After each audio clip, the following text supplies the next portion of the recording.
खाचरो तहसील के रुणखेड़ा गांव में रहने वाले राहुल पिता थावर चौहान उम्र 23 साल कार्य मजदूरी के साथ अपनी ससुर साला और ससुराल के अन्य लोगों ने उसके साथ मारपीट की।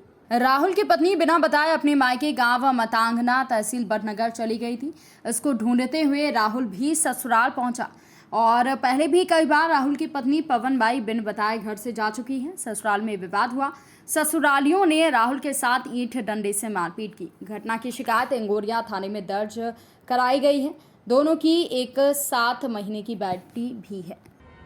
ये बताएं किसने मारपीट की आपके साथ, क्यों मारपीट हुई? भक्ति राम जी ने मारा मेरे को। अच्छा। हाँ, मैं आया था मेरे घर से काम पे से, तो मेरी पत्नी आ गई थी, निकल गई थी वहाँ से। हाँ, कहाँ चली उसको गई थी? वो उसके घर पे आ रही थी। कहाँ पर? यहाँ मतांगना। अच्छा। मैं उसको ढूंढता हुआ आया, बस में भी ढूंढा, रेलवे स्टेशन पे भी ढूंढा तो नहीं मिली। फिर यहाँ से फ़ोन आने लगे कि मेरी बच्ची अभी तक नहीं आई है। मैं ढूंढता हुआ वापस यहाँ आया तो यहाँ 8 बजे आई वो। मैंने आके वहाँ बोला तो कि आई के नहीं आई, के नहीं आई अभी तो फिर 8 बजे आई वो। 8 बजे घर पहुँची? हाँ, ने फिर उस मेरे ससुर ने लकड़ी से मारा मेरे को। अच्छा। इसके पहले भी आपकी पत्नी कितनी बार जा चुकी है? 3-4 चक्कर आ चुकी है वहाँ से। क्यों करती है ऐसा, क्या कारण है? क्या मालूम, उसकी मम्मी बुलाती है फ़ोन करके, आ जा तो आ जा, तो हम घर पे कोई नहीं रहते हैं तो वो यहाँ आ जाती है। अच्छा। बच्ची को भी साथ में ले आई? बच्ची तो को भी लिया ही साथ कितनी में। बड़ी बच्ची है आपकी? 7 महीने की। अच्छा। कहाँ पर हुई है मारपीट? किसने की? कौन मारपीट करने का? मारपीट करने वाला वो मुकेश है, उसके 2 दोस्त थे। हाँ। ने मुकेश की घरवाली भी है, हाँ। उसने भी मारा, ने मेरी सास ने भी मारा है। अच्छा। किस चीज़ से मारपीट हुई? काय से हुई? लकड़ी से मारा है। अच्छा। हाँ, ने कि ईंट से मारा। कहाँ शिकायत की आपने? इसकी शिकायत हमने इंगोरिया थाने में करी। आपका नाम बता दो। राहुल। 25 अप्रैल से शुरू होने वाली पंचकोशी यात्रा शनिवार से ही शुरू कर दी गई है।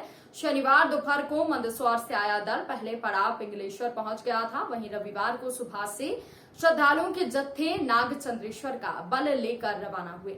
हालांकि अधिकृत रूप से यात्रा का प्रारंभ सोमवार से होना है। बीते 2 वर्षों से कोरोना के कारण यात्रा नहीं हो पाई थी, जिसके चलते इस बार यात्रा में अधिक श्रद्धालुओं के आने की उम्मीद है। प्रमुख ज्योतिर्लिंगों में से एक महाकालेश्वर श्रीनगर उज्जैन की पंचकोशी यात्रा को मानव समुदाय के कल्याण के लिए निकाली जाती है। बड़ी संख्या में श्रद्धालु तपती गर्मी में पंचकोशी यात्रा 118 किलोमीटर पैदल दूरी तय करते हैं। वैशाख की तपती दोपहर में हजारों श्रद्धालु शिप्रा नदी में आस्था की डुबकी लगाकर यात्रा की शुरुआत करते हैं। इसके बाद पटनी बाजार स्थित नागचंद्रेश्वर मंदिर पहुंचकर भगवान को श्रीफल अर्पित कर बल प्राप्त करते हैं। इसके बाद यात्रा शुरू होती है। पंचकोशी यात्रा में पिंगलेश्वर, करोहन और नलवा बिल्केश्वर, कलियादेह, दुर्देश्वर, उंडासा, इस तरह कुल 5 पड़ाव और 2 उप पड़ाव आते हैं। नगर प्रवेश में रात्रि में यात्री नगर सीमा स्थित अष्ट तीर्थ की यात्रा कर तड़के शिप्रा स्नान करते हैं और यात्रा का समापन भगवान नागचंद्रेश्वर को बल लौटाकर होता है। इस दौरान यात्री बल के प्रतीक मिट्टी के घोड़े भगवान को अर्पित करते हैं। इस प्रकार से दर्शन महाकाल महाराज की जय, नागचंद्रेश्वर भगवान की जय।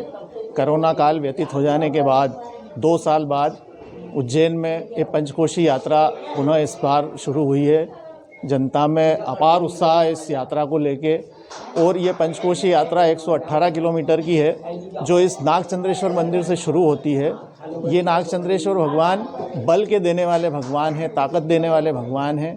यहाँ से पंचकोशी यात्री अपना बल मांगकर भगवान से और यात्रा पर जाते हैं। 5 दिन में ये यात्रा पूरी करके 10वीं 25 तारीख से विधिवत ये यात्रा शुरू होगी और अमावस्या के दिन पूर्ण होगी। और वो यात्री अपनी पूरी यात्रा संपूर्ण करके और फिर वापस यहाँ आकर भगवान को अपना बल पुनः अर्पित करते हैं। घोड़े के रूप में मिट्टी के घोड़े चढ़ाए जाते हैं और फिर अपनी यात्रा परिपूर्ण करते हैं। इस मंदिर की क्या विशेषता है? इस मंदिर की सबसे बड़ी विशेषता यही है कि ये बल के देने वाले भगवान हैं।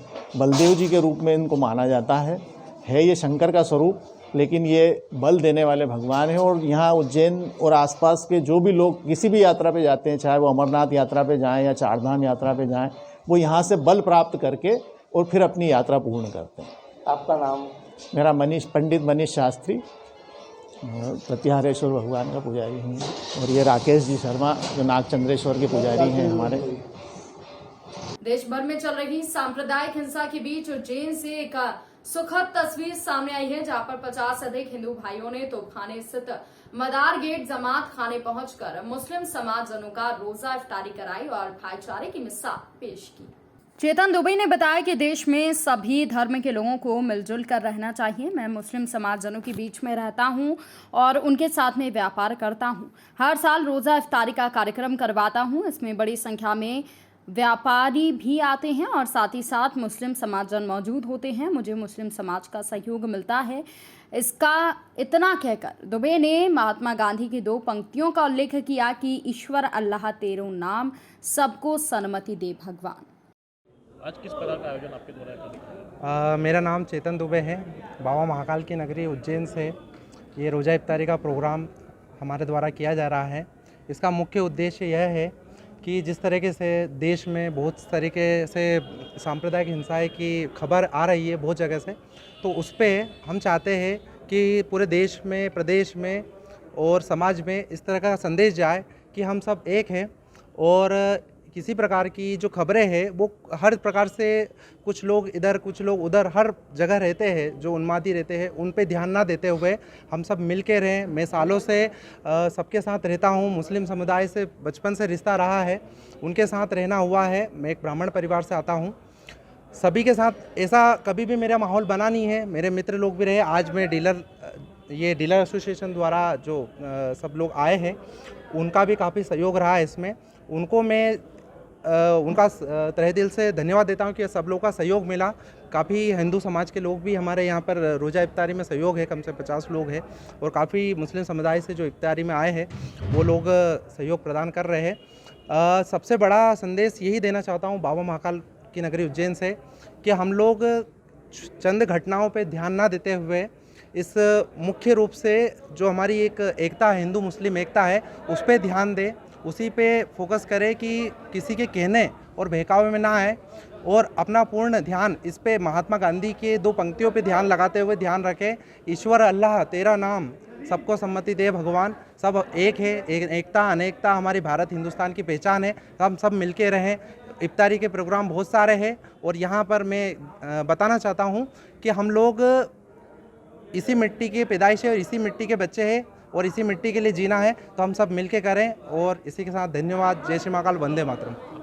किस प्रकार का हिंदू परिवार द्वारा आयोजन किया गया? आज उज्जैन शहर के अंदर जो चल रहा है माहौल बहुत ख़राब चल रहा है। ज़्यादातर तो हिंदू मुस्लिम के अंदर लोग बिल्कुल भड़का रहे हैं, कहीं उधर के कहीं इधर के। तो छोटी मोटी भाषाओं पर अपन ना जाएं इन ख़राब लोगों के ऊपर। आज हमारे जो हिंदू भाई लोग आए उन्होंने तोपखाने के अंदर रोज़ा इफ्तार का प्रोग्राम रखा है और उसके साथ पूरे हिंदू मुस्लिम भाई सब एक हैं। आज लगभग कम से कम 200 से 250 मुसलमान हैं, 50 से 60 हिंदू हैं, सब एक साथ ही हैं और एक टेबल पे बैठे हुए हैं। अच्छा ये मैसेज देना चाहते हैं संदेश कि शहर में भी अच्छा संदेश जाए। जो आसपास मध्य प्रदेश के अंदर और आसपास गाँवों में जो ख़राब हवाएं चल रही हैं वो हवाएं अपने शहर में भी ना आएँ और दूसरी जगह भी हमारा ये मैसेज जाना चाहिए कि हर जगह हिंदू मुस्लिम एक सरीके रहें और अच्छे से रहें और हर एक दूसरे के त्यौहार अच्छे से मनाए जाएँ, मिलजुल के बिल्कुल रहें सबके साथ। मुस्लिम समाज अब इस समतिन मुस्लिम समाज के यहाँ पे करीबन 200 से 300 लोग आए हुए हैं इस प्रोग्राम के अंदर, तोपखाने के अंदर, और करीबन 50-60 लोग गैर मुस्लिम हिंदू लोग आए हुए हैं और सब इकट्ठे एक साथ में हैं। भैया मेरा नाम Mansoor Ahmad, Ujjain MP auto dealer association अध्यक्ष। बिस्मिल्लाहिर्रहमानिर्रहीम। जैसा कि आपको पता है कि जिस तरह का अभी कुछ दिनों से माहौल चल रहा है, तो हम सबको ज़रूरत है कि हम आपसी इख्तिलाफ़ को, इंतशार को, नफ़रतों को ख़त्म करके मिलजुल के इस देश की तरक्की के लिए और हमारे देश की रौनक के लिए काम करें। तो इसी एतबार से हमारे चेतन दुबे जी, जो कि हमारे मंसूर भाई वगैरह सबके बहुत अच्छे दोस्त हैं, उन्होंने मिलकर ये कदम उठाया है। तो यहाँ पर रमज़ान का जो अल्हम्दुलिल्लाह महीना चल रहा है उसमें इन्होंने अपनी तरफ से सभी मुस्लिम भाइयों के लिए रोज़ा इफ्तार का एहतमाम किया है, जिसमें मुस्लिम भी शिरकत कर रहे हैं और जो गैर मुस्लिम जो हमारे भाई हैं वो भी शिरकत कर रहे हैं। तो एक बहुत अच्छा इन्होंने संदेश दिया है, बहुत अच्छा एक पैगाम दिया है कि हमें आपसी नफ़रतों को ख़त्म करना है, आपसी खलीशों को ख़त्म करना है और इस देश को जो है मिलजुल कर एक तरक्की की राह पे पहुंचाना है। और ये मिलजुल के ही संभव है कि हम मिलजुल कर ही अगर काम करेंगे तो देश हमारा तरक्की करेगा। और बाकी फिर आप देख ही रहे हैं कि काफ़ी लोग यहाँ पर आए हुए भी हैं इनकी दावत पे। मंसूर भाई ने भी लोगों को दावत दी है, चेतन भैया ने भी दावत दी और काफ़ी लोग यहाँ पर करीब जमा हो चुके हैं। तो मैं तो यही दुआ करूँगा, आज यही दुआ करने वाला हूँ कि हमारा देश जो एक अमन का गहवारा है, इसमें और ज़्यादा अमन और शांति आए और हमारा देश दिन पर दिन ज़्यादा से ज़्यादा तरक्की करे। मोहम्मद रईस बरकाती। उज्जैन के सिंधी कॉलोनी की एक महिला ने चूड़ी वाले को घर में बुलाकर उसके साथ अश्लील वीडियो बनाया और वीडियो वायरल करने की धमकी देते हुए 10 लाख रुपए की मांग की। वारदात में महिला के साथ 3 युवक भी शामिल थे। मामला में नीलगंगा पुलिस ने रविवार को महिला को पकड़कर रिमांड पर ले लिया। एक अन्य आरोपी फरार हो गया। सिंधी कॉलोनी की गली नंबर 3 में रहने वाली नमिता नायक ने शनिवार को मिल्कीपुरा निवासी शमशूल खान 45 को कॉल कर चूड़ी खरीदने के बहाने घर बुलाया और उसके साथ अश्लील हरकत करने लगी। इसके बाद विशाल, सलीम और एक अन्य युवक ने उसका नमिता के साथ अश्लील वीडियो बना लिया। शमशूल के आने के बाद में चारों ने वीडियो वायरल करने की धमकी देकर उससे 1000 रुपये छीन लिए और 10 लाख की मांग की। शमशूल शहर के छतरी चौक पर चूड़ी का ठेला लगाने के साथ फेरी भी लगाता है।